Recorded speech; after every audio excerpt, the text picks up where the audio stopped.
Assalamualaikum warahmatullahi wabarakatuh. Selamat pagi anak-anak semuanya. Anak-anak yang soleh, anak-anak yang baik, anak-anak yang pandai, anak-anak yang rajin, anak-anak yang pintar semuanya. Semoga Allah senantiasa selalu melindungi kalian semua dan selalu memberikan kesehatan agar kalian masih bisa tetap mengikuti pelajaran pendidikan agama Islam dan budi pekerti. Sebelum kita memasuki pelajaran, marilah kita panjatkan doa terlebih dahulu agar ilmu yang akan kita pelajari bisa kita terima dengan baik dan bisa menjadi ilmu yang bermanfaat barokah. Berdoa dimulai. Selesai.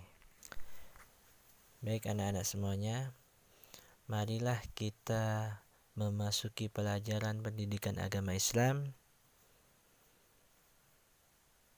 Materinya adalah meneladani kisah atau sejarah Ashabul Kahfi. Ashabul Kahfi adalah nama sekelompok orang yang beriman yang hidup pada masa Raja Dikianus di Romawi, beberapa ratus tahun sebelum diutusnya Nabi Isa. Mereka hidup di tengah masyarakat penyembah berhala, penyembah patung, dengan seorang raja yang sangat dolim, dengan seorang raja yang sangat jahat. Ketika sang raja mengetahui ada sekelompok orang yang tidak menyembah berhala, maka sang raja marah, lalu memanggil mereka dan memerintahkan mereka untuk mengikuti kepercayaan sang raja. Tapi Ashabul Kahfi menolak dan lari. Lalu mereka dikejar untuk dibunuh. Ketika mereka lari dari kejaran pasukan raja, sampailah mereka di mulut sebuah gua yang kemudian dipakai tempat untuk persembunyian dari kejaran para pasukan raja tersebut. Dengan izin Allah, mereka kemudian ditidurkan selama 309 tahun di dalam gua itu, dan dibangkitkan kembali ketika masyarakat dan raja mereka sudah berganti menjadi masyarakat dan raja yang beriman kepada Allah Subhanahu wa Ta'ala. Para pemuda Ashabul Kahfi tersebut telah mengetahui masa di 309 tahun. Mereka bertuju mengangkat tangan ke atas, kemudian berdoa kepada Allah, "Ya Allah, dengan kebenaran yang telah Kau perlihatkan kepada kami tentang keanehan-keanehan yang kami alami sekarang ini, cabutlah kembali nyawa kami tanpa sepengetahuan orang-orang lain." Lalu Allah Subhanahu wa Ta'ala mengabulkan permohonan mereka, dan Allah Ta'ala memerintahkan kepada malaikat maut untuk mencabut nyawa mereka.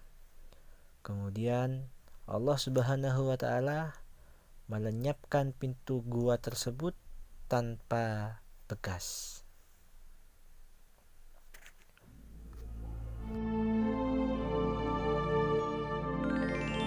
Kisah Ashabul Kahfi, pemuda saleh penghuni gua.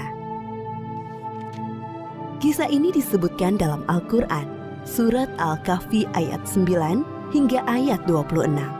Dalam kisah ini terdapat ujian keimanan dan pembuktian hari kiamat, bahwa sesuatu yang sudah mati akan dihidupkan kembali oleh Allah pada waktu yang ditentukan. Pada zaman dahulu, di suatu negeri hiduplah seorang pemimpin yang zalim bernama Raja Dikianus. Selain zalim, raja ini juga kejam. Sang raja memerintahkan rakyatnya untuk menyembah berhala. Apabila ada yang menolak, mereka akan dibunuh. Di tengah-tengah masyarakat, ada sekelompok orang yang tidak suka dengan kepemimpinan Raja Dicyanus. Mereka adalah 7 orang pemuda yang saleh. Para pemuda itu hanya beriman kepada Tuhan yang Maha Esa, Allah Subhanahu wa Ta'ala.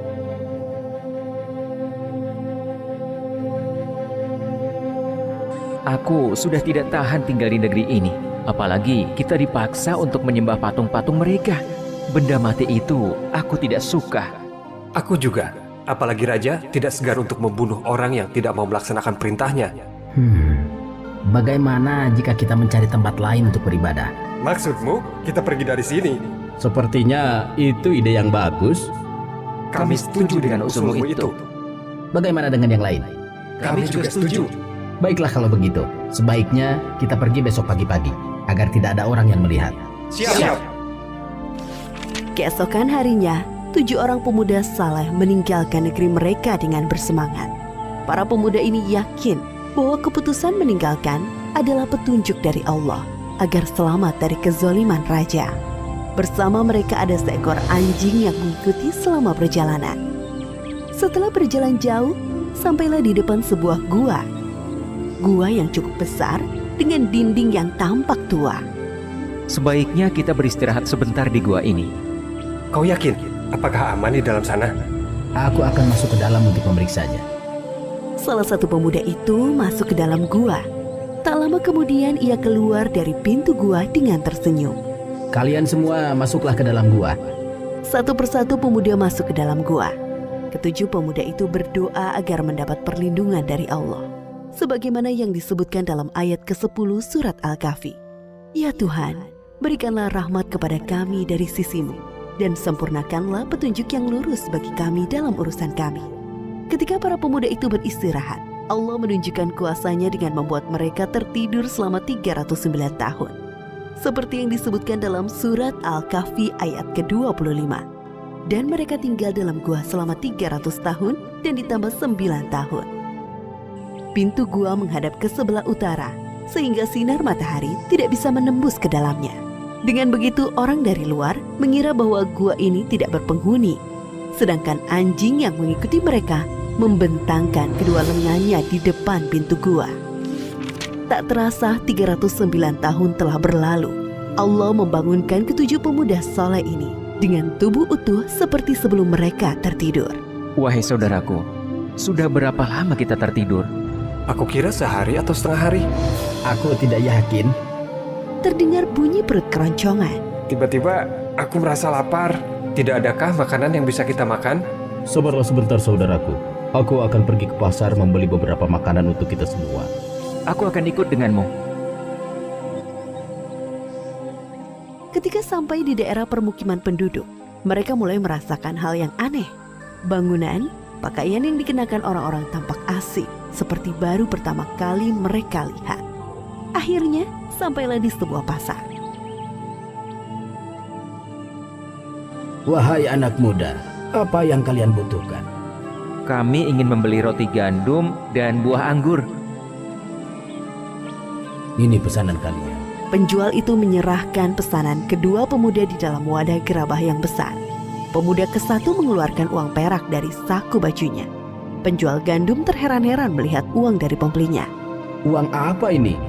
Uang perak ini sudah lama sekali. Dari mana kalian dapatkan uang ini? Maksudku, dari mana asal kalian sebenarnya? Aku baru pertama kali melihat anak muda seperti kalian berbelanja di pasar ini. Kedua pemuda itu pertama bingung mendengar perkataan si penjual. Memangnya sekarang tahun berapa? Itu sepertinya uang zaman dahulu. Jadi apa kita sudah tertidur selama bertahun-tahun lamanya? Penjual gandum makin bingung mendengar percakapan pembelinya. Tanpa sadar, tingkah mereka menjadi sorotan orang-orang di pasar.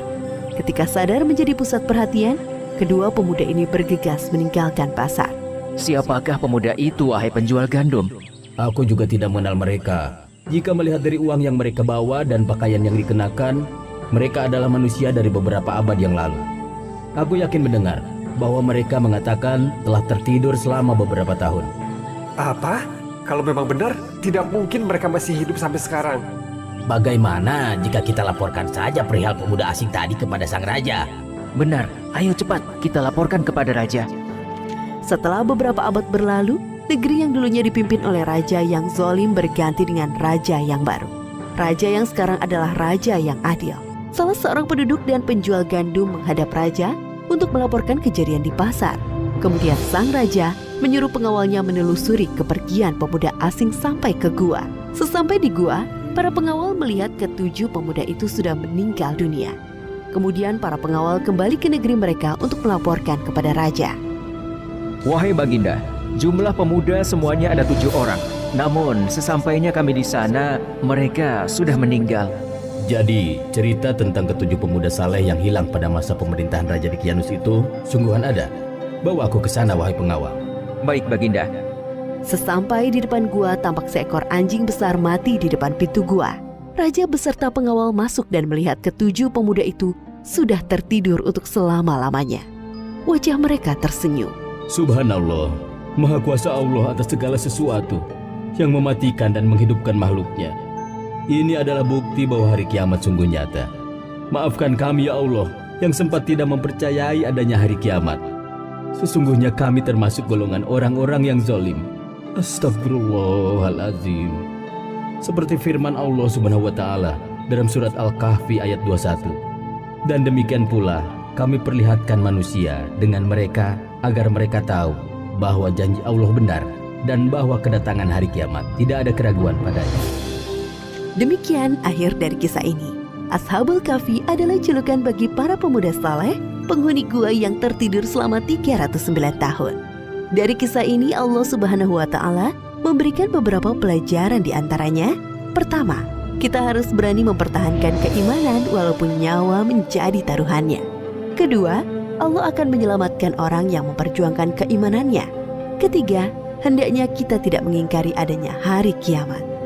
Semoga kisah ini mempertebal keimanan kita kepada Allah Subhanahu wa taala. Wallahu a'lam.